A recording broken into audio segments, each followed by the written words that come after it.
pouvons tous faire vibrer notre vie personnelle et professionnelle au rythme de notre cœur et de notre être véritable. Chaque jour, je vous accompagne à oser une vie libre, épanouie et inspirante. Je suis Frédéric May, coach et créateur de sens et de potentiel pour l'être humain, et bienvenue sur ce podcast Oser ma vie. Oser ma vie, c'est le podcast qui vous permet d'imaginer, d'initier et de créer la vie que vous voulez. Bonjour à toutes les exploratrices et explorateurs, Oser ma vie.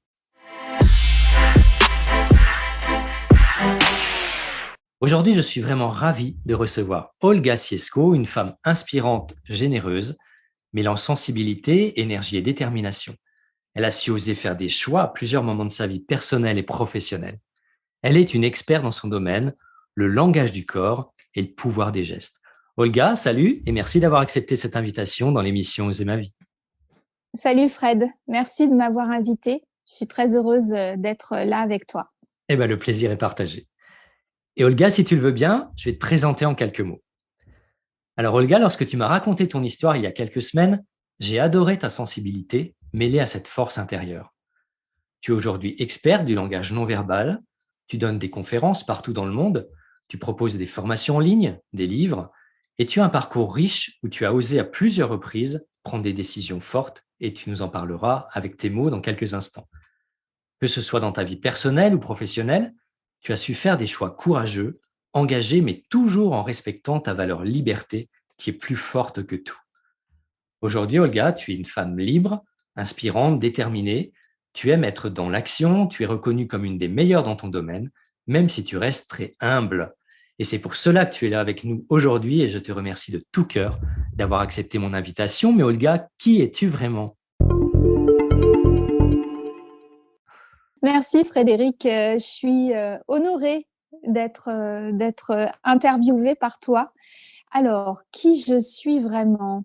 J'ai l'impression d'avoir vécu 1001 vies quand tu me poses cette question, Frédéric, si je joue la franchise et la spontanéité, parce que j'ai envie de te dire que je suis une fille. C'est le premier mot qui me vient. Ensuite, je me dis, je suis quand même plus une femme qu'une fille quand même. J'ai presque 50 ans. Je suis maman de deux grands garçons de 20 et de 23 ans. J'ai été salariée dans l'enseignement que j'ai adoré. J'enseignais le marketing et puis j'ai eu un changement de vie qui a impacté, oui, toute ma vie, puisqu'en fait, j'ai décidé de me mettre à mon compte et de gagner ma vie avec ma passion lorsque j'ai découvert le langage du corps, la communication non verbale. Et donc, ce que je suis, c'est finalement une fille pleine de rêves qui a décidé de se mettre à son compte un jour, en 2005, pour être libre et vivre de sa passion. Et alors, Olga, est-ce que tu penses que ton enfance te prédestinait à suivre la voie de ta passion du langage non verbal ? Est-ce que mon enfance me prédestinait ? Oui et non. Oui et non. Oui, parce que je pourrais te raconter des anecdotes que tu ne connais pas d'ailleurs, qui, à bien y réfléchir, ont préparé un certain terrain sensible sur la recherche de la vérité, la détection du mensonge. J'ai eu l'impression de grandir avec des secrets de famille. J'ai jamais connu mon grand-père. J'ai toujours eu l'impression, des fois je me demandais, j'ai jamais connu l'identité de mon grand-père, du père de ma mère. Et ça m'a, même aujourd'hui, ça me travaille. Je me demande qui est mon grand-père. Enfin, voilà. Donc, j'ai grandi avec ce secret. Des fois, je me disais que j'étais peut-être une princesse. Je m'inventais des films, c'est le cas de le dire. Mais ça m'a travaillé de ne pas savoir. Ensuite, j'ai eu quelques histoires familiales comme ça où j'ai découvert qu'on pouvait me mentir, que mes parents pouvaient me mentir. En conférence, tu sais, je raconte une anecdote, l'anecdote du Père Noël qui est vraiment véridique, qui est celle que j'ai découvert que le Père Noël n'existait pas. Le jour où j'ai découvert que le Père Noël n'existait pas, j'ai été plus traumatisée par le fait que c'était mes parents qui m'avaient menti que par le fait que le Père Noël n'existait pas. Et ça m'a beaucoup travaillé parce qu'ils étaient censés quand même me protéger, ne pas me mentir. Et moi, c'est un petit peu, ça peut paraître naïf à l'extérieur, mais en tout cas, moi, ça m'a impactée. Et après, je me suis toujours demandé si je pouvais faire confiance dans la parole qui m'était donnée. Et donc, dans ce sens, je me demande si ce, cette façon dont j'ai filtré mon expérience d'enfant n'a pas préparé le terrain à l'envie de découvrir les choses, de savoir au-delà des mots la vérité. Et puis, j'étais pas prédestinée à être entrepreneur dans le sens où j'ai une maman qui a beaucoup marqué, je pense, qui a un tempérament fort par rapport à mon père. Et elle est très extravertie, mon père est plutôt introverti, donc voilà, elle prend plus de place, on va dire, extérieurement. Et, et j'ai l'impression que mes parents, qui sont immigrés espagnols, eh bien, ils ont un côté un peu petit. C'est-à-dire que c'est comme si, sans vouloir me le dire, ils m'avaient inspiré le fait que la vie était difficile, que gagner sa vie, c'était difficile, qu'il fallait toujours ramer et que finalement, on n'explosait jamais. Je ne sais pas si tu vois ce que je veux dire par là. Et du coup, j'avais une scolarité médiocre, j'avais du mal à faire mes devoirs. Ma mère me disait toujours qu'elle n'avait pas fait d'études, donc elle ne pouvait pas beaucoup m'aider. Enfin bref, c'était la galère. Et donc, j'ai pas l'impression que j'étais prédestinée à être à vivre une vie libre, aisée d'une certaine manière, parce que, à bien y réfléchir, j'ai l'impression que même s'il m'aime énormément, là, il y a beaucoup d'amour et en même temps, sans le vouloir, un certain enfermement. Je comprends. C'est vrai que les schémas parentaux, ça nous colle à la peau et il faut beaucoup de courage à un moment donné pour se lancer et prendre sa voie. C'est ce que tu as fait en devenant entrepreneur notamment. C'est pas facile quand on a ce schéma parental, hein, voilà, d'une famille où qui pense que Oui, je suis la la première. vie est un combat, c'est dur, faut travailler dur pour réussir. Ça met un sacré Exactement. poids sur les épaules finalement. Bah, disons que l'entrepreneuriat, c'est pas du tout un schéma familial. Je crois que dans ma famille, des 2 côtés, sur plusieurs générations, en fait, il y a jamais eu un seul entrepreneur. Sauf peut-être sauf peut-être et c'est même certain, la seule chose que je sais de mon grand-père, que je ne connais pas, enfin qui est certainement décédé, et qu'il était entrepreneur. D'accord. Drôle, je viens de mettre la main dessus avec toi. Et alors, comment on arrive à un moment à cette passion qu'est le langage non verbal? Comment tu es tombée sur le langage non verbal? Parce que ça court pas les rues quand même. Ah, c'est une histoire, dingue, j'ai un collègue, puisque donc j'étais, prof, j'ai un collègue, qui en salle de pause, me dit: «Olga, il tu dois lire ce livre qui s'appelle Séduire. Il va beaucoup te plaire et il est très intelligent et cetera». C'est voilà, c'est un livre sérieux sur, la séduction, mais la séduction dans un sens large. Et puis je suis son conseil, je vais à la Fnac avant de partir en vacances d'été et puis je recherche ce livre qui s'appelle donc Séduire et je le trouve et à côté de ce livre, il y a un autre livre qui s'appelle, Les codes inconscients de la séduction de Philippe Turchet, qui est un Français qui vit au Canada et qui, a développé une discipline, sur la lecture du langage corporel. Hem Et donc, je trouve que ce livre n'est pas très épais, qu'il est plein d'illustrations et qu'il est parfait pour passer l'été. Et, quand je lis ce livre à la plage, eh bien, c'est un choc. C'est un électrochoc véritablement parce que je me vois encore regarder le ciel, poser le livre sur mes genoux et me dire, «C'est exactement ce que je veux faire» et je ne peux pas te dire pourquoi, mais hem, ça t'envahit, à 300. C'est-à-dire qu'en fait, à partir de là, i c'était impossible que je ne me forme pas et donc je me suis formée en Suisse, c'est pour ça que j'ai été une des premières Françaises à être diplômée, de cette discipline. Ok, excellent. Et puis alors, sur ce parcours professionnel, donc je pense qu'après, tu es devenu entrepreneur, c'est ça?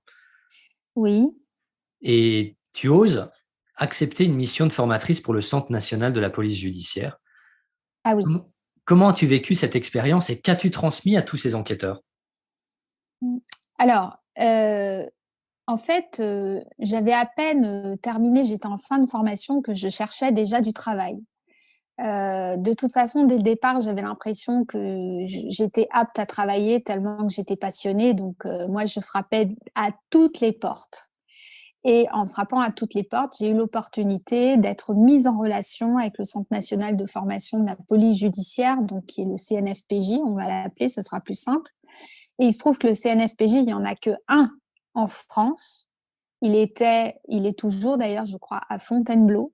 Et moi, je vivais à 80 kilomètres de Fontainebleau. Donc, autant te dire que à l'échelle de la France, bah, je me sentais chanceuse d'être près de cette opportunité.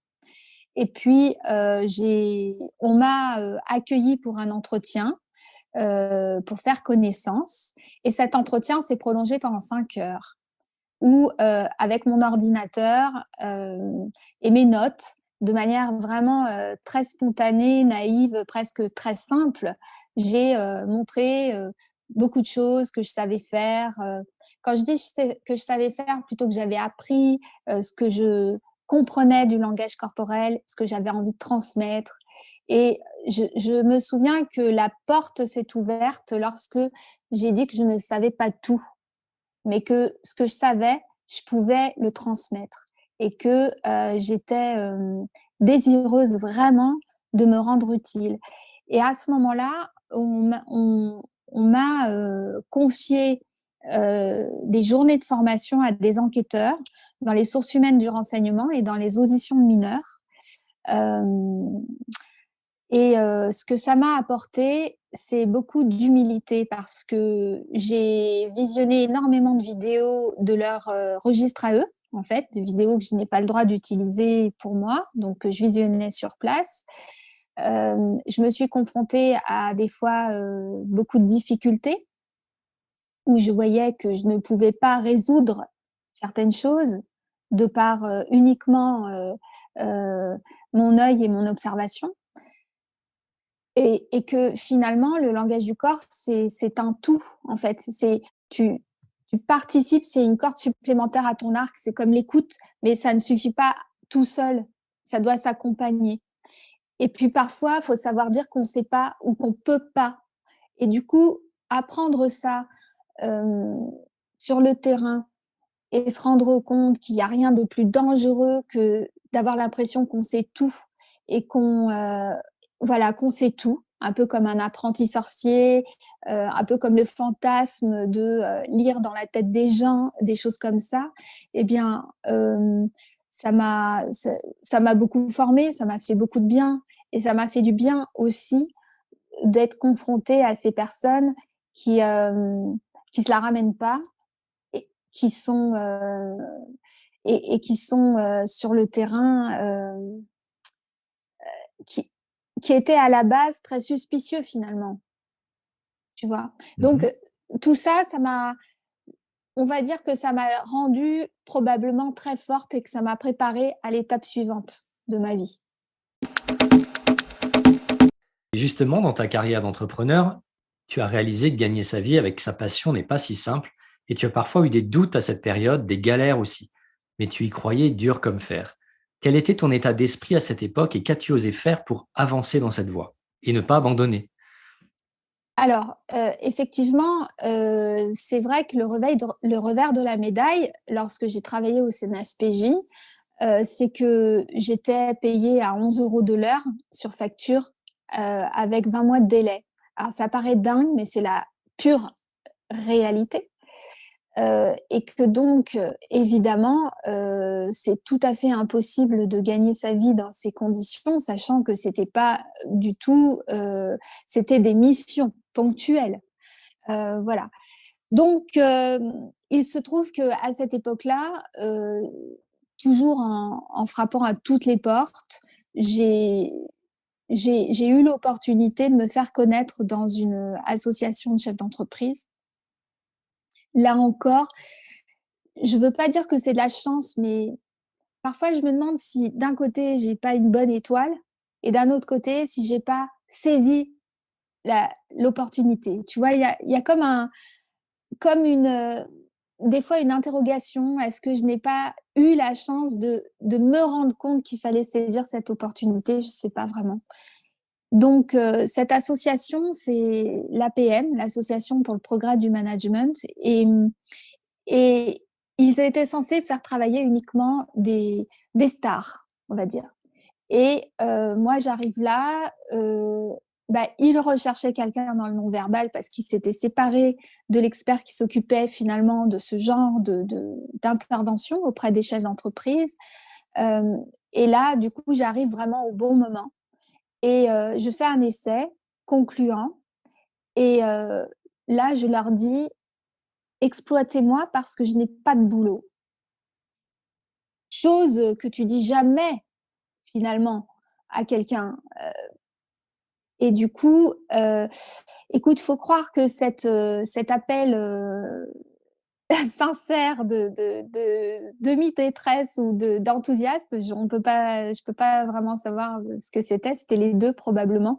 Eh bien, en fait, ça a beaucoup touché les personnes qui programmaient les experts et elles m'ont rempli mon agenda sur 1 an d'avance avec plusieurs interventions par mois, ce qui m'a permis de passer de 300 euros par mois à plus de 4 000 euros par mois pendant 5 ans. Excellent. Et donc, et de ne côtoyer que des chefs d'entreprise en formation. Donc, en fait, l'histoire, elle est plutôt jolie à ce moment-là. Voilà. Mais je pense que mon séjour auprès de la police judiciaire n'y a pas été pour rien non plus. Et puis tes valeurs de liberté et de sens t'amènent à une certaine période de ta vie à remettre en cause ton couple et du coup ton confort de vie. Est-ce que tu referais la même chose aujourd'hui? Euh, oui, probablement que oui. En fait, évidemment, alors pour que, pour que ceux qui nous écoutent comprennent, j'ai été mariée, euh, j'ai eu des enfants avec mon mari, nous sommes restés ensemble 20 ans, de mes 18 ans à mes 38 ans. J'en ai 49 aujourd'hui. Euh, on a un peu grandi ensemble. Finalement, on a été étudiants ensemble et puis on a été salariés ensemble. Et quand je me suis mise à mon compte, il y a eu un début de scission, on va dire. Évidemment, la séparation, elle est probablement due à plein d'autres paramètres, mais il y a eu un début de scission parce que je me souviens que il, au pluriel, et mon mari aussi, me disaient, mais pourquoi tu fais tout ça alors que finalement, tu as un travail, une situation idéale. J'étais dans l'enseignement, j'avais toutes les vacances scolaires, je travaillais à mi-temps en gagnant aussi bien que quelqu'un qui travaille à temps plein parce que j'étais dans le privé. Et en fait, personne comprenait que finalement, je cherche pour eux une difficulté. Et je m'appauvrissais aussi, puisqu'en fait, j'ai réduit mon temps de travail en tant que salarié chaque année pendant 5 ans, passant d'un temps plein à 3 heures par semaine. Donc, ça réduisait en peau de chagrin. Et je galérais, je trouvais pas de clients. Quand j'ai travaillé avec la police judiciaire, ça ramenait que dalle. Il faut être clair. Et donc, moi, j'avais l'impression qu'à chaque fois, ça allait s'améliorer, que le mois prochain, c'était le bon. Mais ça a duré 5 ans. Et, euh, et donc, c'est vrai qu'il y a eu peut-être probablement même une incompréhension et que ça m'a menée à divorcer.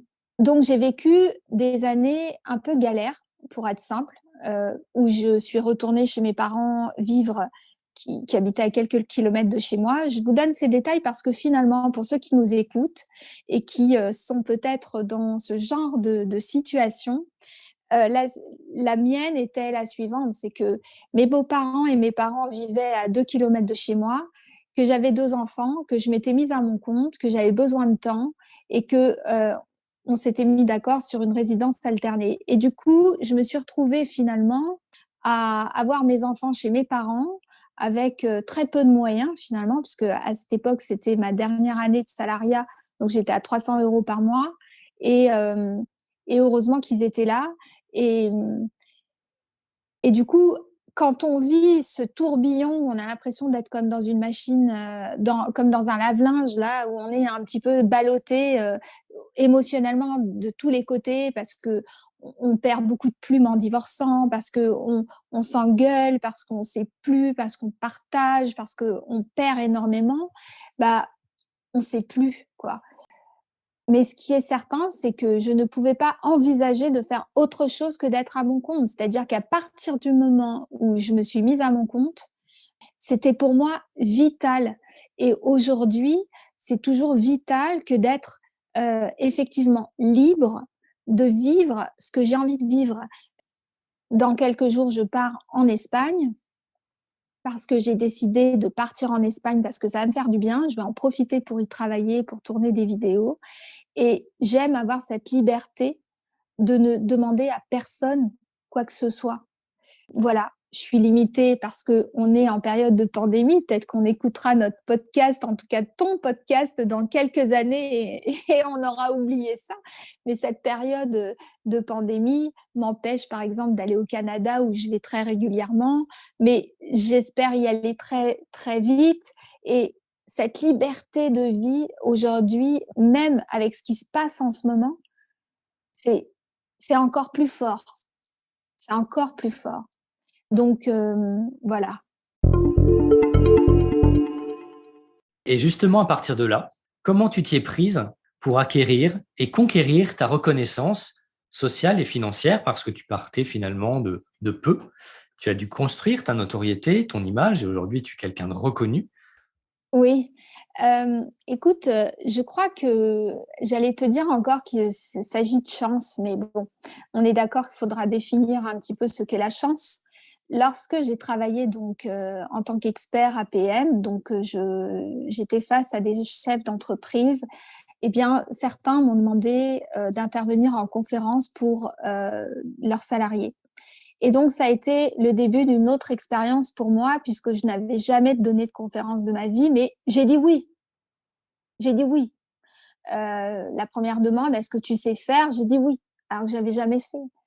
Et ça a été une révélation aussi pour moi, parce que j'ai adoré. Euh, Tu sais, quand je te dis ce mot-là, je le pense vraiment. C'est une histoire d'amour pour moi que de monter sur scène. Je me transforme.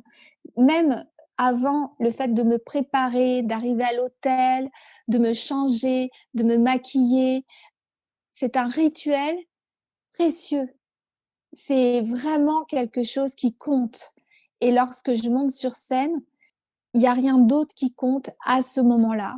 Euh, je, j'ai beaucoup d'amour pour le métier que j'exerce. Parce que pour moi, maintenant, c'est un vrai métier. C'est un métier que d'être conférencier. Alors, quand j'ai eu la première demande, ça a entraîné une deuxième. Et lorsque moi, ensuite, j'ai découvert cet amour de la scène que j'avais et de la transmission et finalement de l'animation pour servir l'objectif de mon client, qui est quand même la réussite d'un événement. C'est pas moi, je suis sur scène comme je serais à The Voice, quoi. C'est pas ça. C'est le fait de réussir une mission pour la satisfaction d'un client final, qui est quand même une entreprise. Eh bien, j'ai fini par comprendre que c'est ce qu'il fallait que je mette en avant comme offre. Et donc, j'ai modifié mon site internet. Il faut bien imaginer que j'ai tous les 2 ans, je construisais un nouveau site internet parce qu'à chaque fois, j'avais conscience qu'il fallait à chaque fois que je sois un peu comme à la pointe de ce que je souhaitais proposer. Et puis, j'ai pris beaucoup de photos. Tu parles de reconnaissance. Peut-être que ceux qui nous entendent, ça pourrait leur donner des idées ou leur confirmer ce qu'ils pensent déjà. Moi, j'ai fait beaucoup de photos quand j'ai démarré. Beaucoup, beaucoup de photos avec mon téléphone, de salles. vides quand j'étais là avant les gens, de salles de formation vides aussi, de chambres d'hôtel. Je photographiais l'écran avec ma tête, avec le vidéoprojecteur, tu vois, quand je faisais les essais. Et je postais sur les réseaux sociaux beaucoup toutes ces photos, ce qui donnait une impression qui était réelle, mais qui était amplifiée par les réseaux sociaux, que je n'arrêtais pas de bouger. Alors c'est vrai que je n'arrêtais pas, mais je me suis rendu compte que les réseaux sociaux avaient un pouvoir de démultiplier l'image que les gens avaient de toi. C'est comme si c'est une ampoule grossissante, quoi. Une ampoule, non, pas une ampoule, une loupe. Une loupe. Et du coup, je crois que j'ai beaucoup travaillé cette image sur les réseaux. Voilà, l'année avant la pandémie, j'avais décidé, et j'ai fait quelques photos comme ça pour les réseaux d'ailleurs, et puis j'en ai repris sur mon site. Un truc que j'osais jamais faire, par exemple, à la fin des conférences, moi, à chaque fois, à la fin de mes conférences, il y a plein de gens qui m'applaudissent. Et moi, je faisais tout le temps des photos de salles vides. Et j'ai osé un jour en me disant, voilà, ça va être mon challenge. Je vais demander aux gens de me photographier avec eux.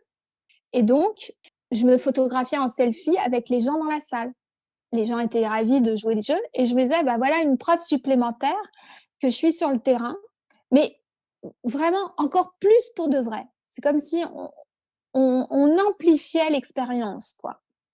Et pour moi, je crois que c'est primordial pour mes futurs clients de se rendre compte que les gens ont la banane, que ça se passe bien, ils sont satisfaits, demander des témoignages, pas systématiquement, mais parfois, et les mettre sur le site, alimenter. Et quand on me demande, bah voilà, j'ai un site centré sur mon expérience de conférencière, où je donne un tas de preuves de mon expérience. Ouais, tu vois, c'est comme ça qu'avec les années, la reconnaissance s'est faite. Oui, je comprends tout à fait, mais tu as raison hein, sur la notion de preuve sociale aujourd'hui. La preuve sociale, elle est indispensable. Les personnes ont besoin de cette preuve sociale, ont besoin de te connaître avant de te voir. Oui, j'ai vu tes preuves sociales sur ton site et c'est vrai que ça donne envie de voir en vrai ce qui se passe. Et justement, tu vas me dire, mais c'est quoi alors une conférence d'Olga Siesko? Comment on y arrive et comment on en ressort? La question que tu me poses pourrait avoir plusieurs réponses parce Oui, que il y a les clients qui sont des entreprises et parfois, enfin rarement, mais des conférences publiques où les clients sont finalement des personnes individuelles qui achètent leur place. 99% de mes conférences sont des conférences d'entreprise. On vient en conférence avec curiosité pour découvrir un thème qu'on croit connaître, parce que la gestuelle, on a tous entendu parler des gestes. On se sent finalement, au fur et à mesure de la conférence, on découvre un tas de gestes du quotidien qui interpellent et on découvre que tout ça est, somme toute, assez logique, que c'est beaucoup de bon sens et qu'il y a des idées reçues qui finalement sont balayées, qu'il n'y a pas lieu et qui brouillaient un peu le message. Et on en ressort avec beaucoup de... Les gens disent que ça leur fait du bien. Alors pourquoi? Parce que quand je parle du langage corporel, je leur explique aussi que le langage du corps va être connecté avec évidemment ton émotion et ton mental. Et après m'être intéressée à la détection du mensonge, parce que ça a été un thème très important pour moi en début de parcours, on va dire, j'ai découvert que en faisant attention à tes postures, tu pouvais améliorer ton état d'esprit. Et que dans la vie qu'on a, on a tous parfois des failles, des timidités, on n'ose pas, on se sent pas beau, on se sent trop gros, on se sent stressé par certaines choses. Parfois, on se critique nous-mêmes, on est nos propres critiques les plus forts. On s'empêche de rêver, etc. Et il se trouve qu'il y a des études qui ont démontré que Si tu fais attention à tes postures et aux postures qu'adopte ton corps, tu peux les corriger pour les améliorer, leur faire adopter des postures, on va dire, ouvertes, qui vont être plus positives. Et en adoptant ces postures et en essayant le plus possible de les incarner, tu vas pouvoir petit à petit te détacher de ce qui te tire vers le bas. Et ça, c'est le principe, mais je le fais vivre aux gens. C'est-à-dire qu'en fait, après avoir découvert d'une certaine manière que le langage du corps est, tu ne peux pas l'éviter, puisqu'en fait, ton corps est là et, et qu'il te dit tout ce que tu ressens et que tu peux le lire et que c'est un alphabet qui est merveilleux et qu'il n'est pas là pour te coincer, mais plutôt pour te guider et être un allié, eh bien, tu peux aussi, parfois, petit à petit, faire en sorte qu'il t'aide à surmonter certaines difficultés, certaines situations stressantes. Et quand tu dis aux gens, ben voilà, que tu le veuilles ou non, si tu souris, si tu ouvres tes épaules, si tu lèves la tête, si tu respires profondément, et si par exemple, même en faisant un effort, tu te laisses bercer par une danse que tu aimes, qui a du rythme, eh bien, tu vas finir automatiquement par sourire de manière plus authentique. Tu vois. Donc, je leur fais vivre ça. Du coup, les gens se laissent surprendre avec naïveté par des choses qui finalement sont très basiques, mais qu'ils ont oubliées. Et puis, on ne nous l'a pas vraiment appris finalement. On sait que ça existe, on connaît plein de principes, mais on n'a pas eu un cours de langage du corps à l'école. Non. Souvent, tu sais, par rapport à ce que tu me dis, je dis aux gens, il faut travailler l'intérieur. Ça peut paraître surprenant, mais en réalité, on doit pas travailler les gestes. En fait, si tu travailles ton état d'esprit, ton mental, le pourquoi du comment, et tu es coach, donc tu es très bien placé pour savoir à quel point c'est important de travailler l'estime de soi, par Bien exemple, sûr. eh bien, à ce moment-là, tu vas avoir les bons gestes. Moi, je suis bonne lorsque je lâche prise et que je me laisse aller dans. Alors évidemment, il faut structurer, mais quand je suis impressionnée, le meilleur moyen de surmonter cette peur serait de me concentrer sur la passion que j'ai de partager ce qui m'anime ou mon savoir. Et à ce moment-là, je deviens bien plus libérée et je ne m'enferme pas, ce qui m'est déjà arrivé, hein. Et comme ça, je ne m'enferme pas dans la peur du jugement de l'autre.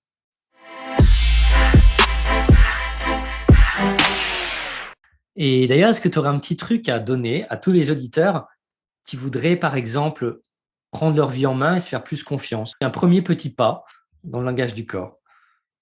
Un conseil que je pourrais donner, ça pourrait être de s'écouter davantage. C'est-à-dire que parfois, on a une petite voix intérieure qui nous dit non, ne fais pas ça. Ou non, c'est pas bon, c'est pas dans la bonne direction. C'est pas ça que tu as envie de faire. Moi, ça m'est arrivé. Et à chaque fois que je me suis pas écoutée, ça a mal fini. C'est-à-dire que tu acceptes ou que tu acceptes pas quelque chose, quelle que soit la direction, il faut être OK avec soi-même, être tranquille, quoi, dormir bien. Mais même accepter un boulot à contre-cœur, c'est pas bon. Voilà, il faut vraiment faire ce qu'on ressent, peu importe le temps que ça prend. Ça n'a Ok. aucune importance, ça. Du moment qu'on est heureux, ça n'a aucune importance. Excellent. Et c'est ce qui me plaît dans ton état d'esprit, c'est ce culte de l'épanouissement et c'est la volonté à faire des choix qui ont du sens pour toi. Mais où est-ce que tu puisses toute cette force et ce recul par rapport aux situations, cette sagesse?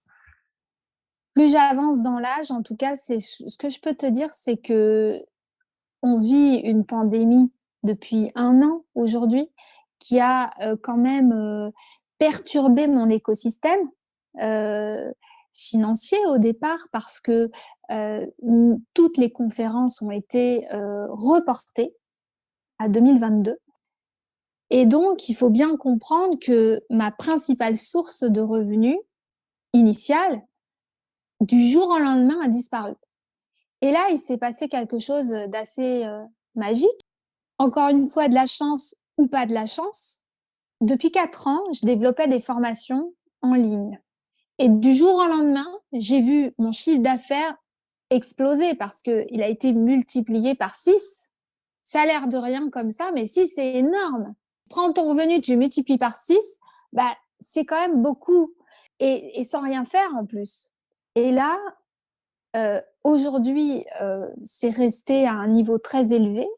Je travaille très fort pour maintenir finalement cette présence et vendre toujours des formations en ligne, ce qui est un autre métier que la conférence. Et aujourd'hui, je réfléchis à ce que j'ai envie de faire dans ma vie. Et je me rends compte, j'ai un enfant qui est parti vivre définitivement au Canada la semaine dernière, mon fils aîné. J'ai un autre qui vit en France. Euh, Très clairement, je veux rester libre de mes mouvements. Alors, j'ai plus envie aujourd'hui de me laisser porter par ce qui va arriver, parce que je me rends compte que je maîtrise rien. Je me rends compte que jamais j'aurais pu imaginer ce qui est en train d'arriver. Et du coup, je me dis, alors, prends ce que ce qu'on t'offre finalement.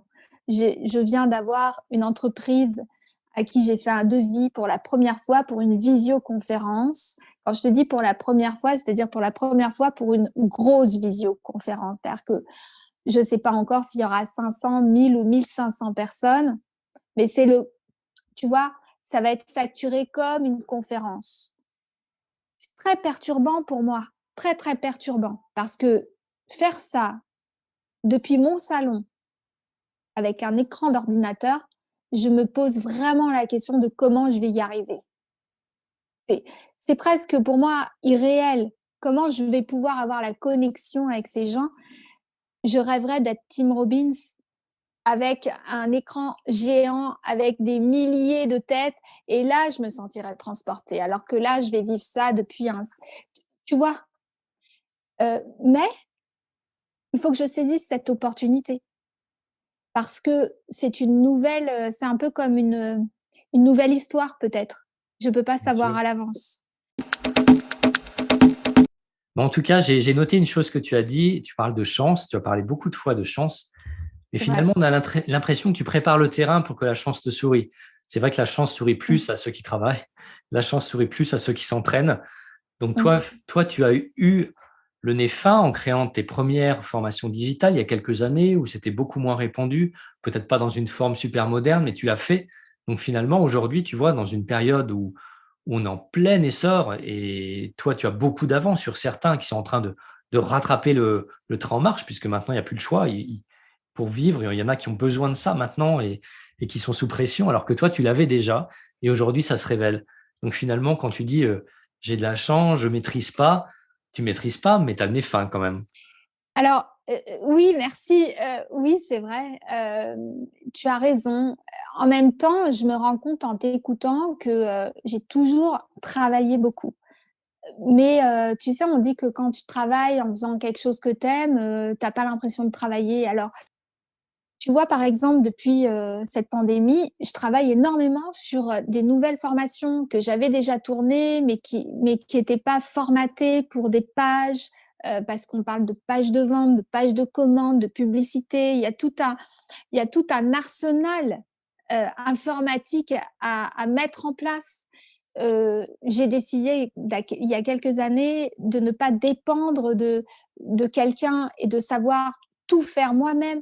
J'ai galéré pendant des mois et des mois pour savoir tout faire. Et maintenant que je sais tout faire, je prends mon pied en déléguant à une dizaine de personnes différentes que je n'ai pas du tout embauchées, mais qui sont totalement indépendantes et à qui, euh, parce que chacun est doué dans un domaine, je demande à chacun de faire son petit job qui m'aide moi dans tout ça. Et, et donc, je travaille énormément pour être prête. C'est vrai que je m'endors jamais. Ça, en t'écoutant, je me rends compte que je ne m'endors jamais. Mais ça me coûte pas. Ça me coûte pas. Alors aujourd'hui, Quel est ton plus gros défi qui te reste à faire ou que tu as prévu de faire cette année? Alors, j'en vois plusieurs. Disons qu'en écoutant ta question, j'ai envie de répondre à quelles seraient tes difficultés. D'ailleurs, je suis en train de me toucher la main comme quelqu'un qui est en train de stresser à l'idée de répondre à cette question. Parce que pour moi, qui dit défi, dit quelque chose de challengeant, donc de pas évident. Pour moi, ce qui est pas évident, ça peut paraître bête, mais c'est d'être extrêmement performante en visioconférence. Pour moi, c'est un vrai challenge qui me travaille énormément et que je réfléchis déjà à comment construire des preuves de cette intervention, tu vois, pour ensuite proposer à de futurs clients la même chose. Mais je dois avouer que j'ai eu une autre idée quand j'ai écouté ta question que j'ai pas osé donner en premier, qui est celle de me lâcher davantage sur les réseaux sociaux euh, parce que j'ai encore une retenue. J'ai beaucoup de retenue sur les réseaux sociaux parce que j'ai peur qu'on me juge. J'ai peur que mes futurs clients de conférence me voient parce que j'ai finalement deux identités, parce que j'ai deux clientèles très différentes. J'ai d'un côté, je suis la conférencière en entreprise. D'un autre côté, je suis la spécialiste du non-verbal, plutôt sympa, proche des gens sur Instagram et sur Facebook, qui parle de sa vie aussi. Et j'ai toujours eu peur que parfois ça brouille un petit peu mon image.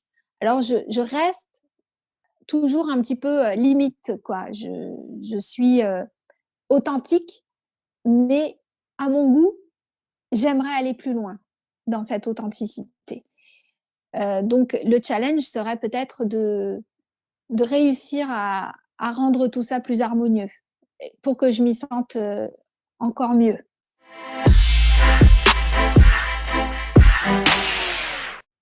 Et aujourd'hui, quel D'accord. conseil pourrais-tu donner à nos auditeurs qui voudraient agir mais qui n'osent pas?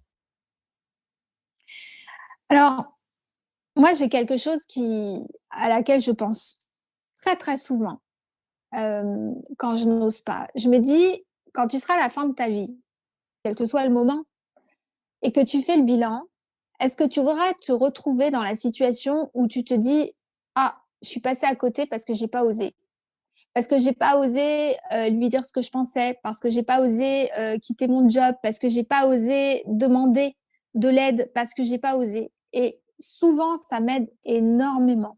Ça, c'est vraiment mon moteur. Je me dis, pourquoi ne pas oser? Alors, ça m'aide beaucoup de me poser cette question. Les fameux regrets de fin de vie. Ouais. En tout cas, Olga, je te remercie. Et puis pour terminer, nous allons terminer par le petit instant question-réponse flash que tu as peut-être découvert au travers d'autres Ah, je l'ai interviews que j'ai entendu déjà une faites. fois. Oui. Alors, on va y aller. Je te donne une affirmation, une question et tu me réponds tac au tac, d'accord?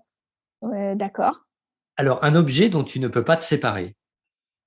Mon téléphone, Plutôt mer ou montagne? mer. Un petit plat que tu adores. J'ai pensé à la tatin, Hmm. la tarte. Plutôt méditation ou jogging? Méditation, Morito ou Perrier-Rondelle? mojito, Si tu étais un animal, tu serais un chat, plutôt classique ou plutôt rock? rock. Une qualité que tu sais voir chez toi. La gentillesse, Une chose qui a le don de t'irriter. ne pas tenir parole, Le souvenir d'une bonne odeur dans ta jeunesse. le flan. Plutôt fromage ou dessert? Ah, j'aime les deux. Ok, ça marche. Mais bon, j'aime beaucoup le fromage. J'aime beaucoup le fromage. Le mot grossier que tu utilises le plus. Putain, je crois. Toi aussi. Il y en a beaucoup qui utilisent putain. L'émotion qui te touche le plus. L'amour, Le nom de ton doudou quand tu étais enfant. aucune idée. Plutôt verbal ou non verbal? Mon cœur balance.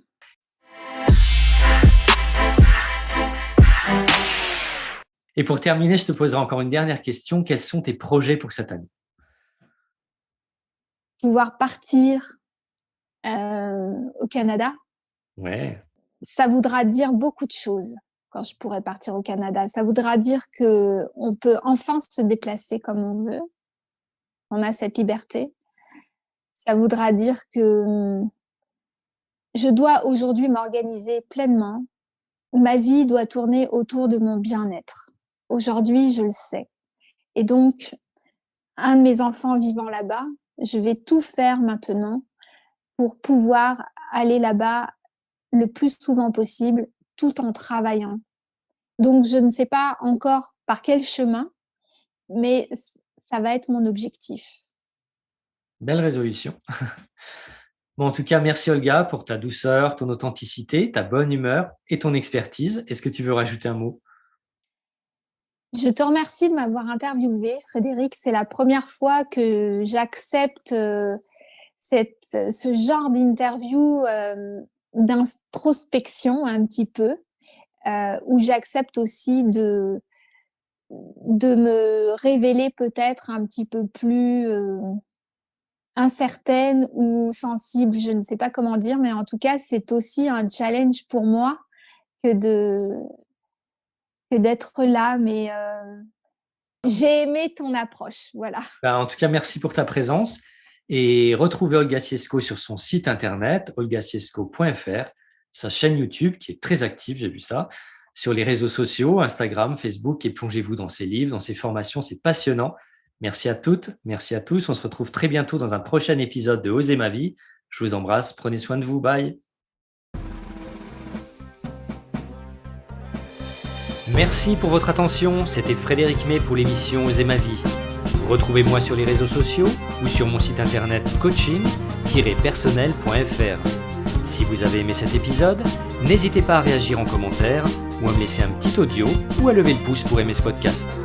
Enfin, je reste disponible pour vous donner toutes les informations sur mes accompagnements Oser ma vie, Oser mon job ou Oser mon business et établir avec vous un plan d'action personnalisé. Prenez soin de vous et à très bientôt.